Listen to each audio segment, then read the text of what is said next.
Hey, Mediator Youth, it's Father Dale. I send you blessings and greetings and remind you again this week that you are loved by God, you are loved by your parish church, and you are loved by so many people around you. I send you so much love. It is almost the middle of December already. This has been a short Advent, and so we're moving really quickly towards Christmas. I wonder if you've thought about not only what you're hoping to get for Christmas, but also what you're hoping to give for Christmas.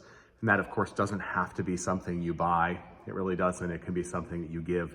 Oftentimes, those are the best gifts when you think of somebody and you give them something thoughtful that will make their lives easier or better, or to help them feel more loved as well. Because, of course, sharing love is part of what we're called to do as followers of Jesus. This Sunday is Rose Sunday, which is the Sunday of Advent, the one Sunday of Advent where instead of wearing a purple chasuble, which is that poncho cape-like garment that the priest wears, I get to wear rose or pink, and we will have pink flowers on the altar, and it's just a lovely little bit of lightening of the purple of Advent into a rose color, a pink color, to remind us that we're getting close. We're getting closer to the end of Advent and of the season of expectation and penitence, and ready more and more for the birth of Jesus on Christmas Day. I wanted to read to you, so this week I wasn't going to read to you the gospel lesson for Sunday, which is about John the Baptist. We talked about him last week, but I wanted to read to you from Paul's letter to the Philippians, which is the second reading in the service on Sunday. Paul writes to the Philippians, "Rejoice in the Lord always. Again, I will say rejoice." I don't know if you know that word rejoice, but rejoice is related to joy, to a sense of abiding happiness. And what he says is rejoice it's a command. Be happy, be joyful always. Again, I will say rejoice. He says, let your gentleness be known to everyone. Be gentle, people. The Lord is near. He's both near to us in our hearts, and he's near to us in our communities of faith. Do not worry about anything, but in everything by prayer and supplication with thanksgiving, let your requests be made known to God. So Paul's suggestion here is that when you're feeling anxious or worried, that you pray and you give thanks to God. And the peace of God, he says, which passes all understanding, will guard your hearts and your minds in Christ Jesus. It's a lovely short little reading from the letter to the Philippians, but I love that word rejoice.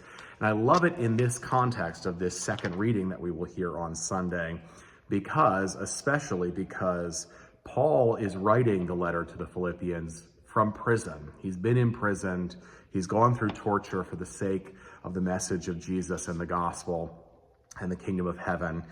He has been through a lot, and he is imprisoned. He's writing to the Philippians, who also are very liable to have to survive through persecution, through being shamed for socially shamed for their commitment to Jesus. So this isn't just a Disneyland be happy. This isn't just a Disneyland be happy that Paul gives us a rejoice. What he's saying is that following Jesus oftentimes can be very difficult. That can be for various different ways. Following Jesus can be difficult. Certainly life can be difficult, even if you are not a follower of Jesus. But our faith in Jesus helps us to understand that even in the midst of difficult times and difficult things, when we're going through dark places in our lives, perhaps the worst times of our lives even, that we can still have joy, that we can still have peace, that we can still have love, even in the midst of those things. It's not even just, oh, I'm going to get through this, oh, I'm going to endure it. It's that I can still be in the midst of the worst life can bring. In Jesus Christ, I can still have joy. I can still rejoice always. And I hope that message is helpful to you, my friends, because I'm sure you may have or are going through something right now. Rejoice. I know it's hard.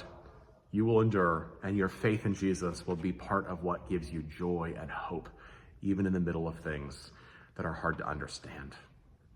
I send you blessings. You are loved. You are loved. You are loved. Go and share that love with those around you. See you on Sunday.